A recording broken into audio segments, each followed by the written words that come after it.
ఇది శాంతినగర్ అనే ఒక చిన్న కాలనీ కథ. అక్కడ ప్రజలు చాలా సాధారణంగా ఉండేవారు.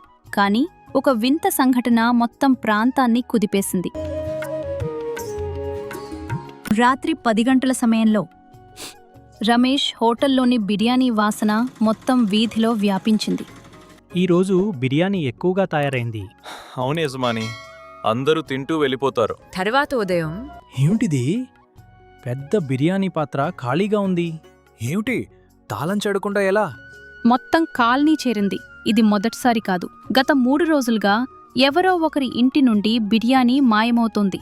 నాకనిపిస్తోంది ఇది దెయ్యం పని. దెయ్యం కాదు, చురుకైన దొంగ. అమ్మా, ఈరోజు బిర్యానీ వండొద్దు. ఆర్యన్ కాలనీలో తెలివైన కుర్రాడు. ప్రతిసారి బిర్యానీనే ఎందుకు? ఎవరో ఆకలితో ఉన్నవాడు లేదా పరిస్థితుల వల్ల. రాత్రి 12 గంటలకు ఆర్యన్ పైకప్పుపై దాక్కుని కూర్చున్నాడు.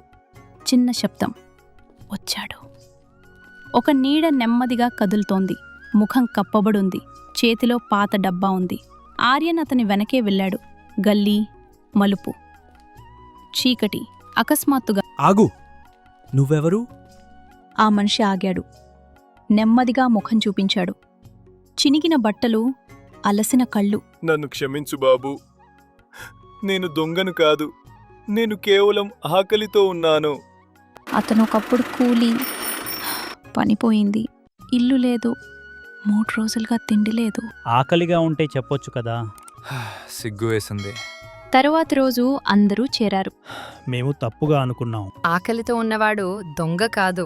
కాలనీ వాళ్ళు కలిసి ఆహారం ఇచ్చారు, పని ఇచ్చారు, గౌరవం ఇచ్చారు. ఆ రోజు తర్వాత శాంతినగర్లో ఇక బిర్యానీ దొంగతనం జరగలేదు. ఎందుకంటే ఎక్కడ మానవత్వం ఉంటుందో అక్కడ దొంగతనం కాదు, అవగాహన ఉంటుంది.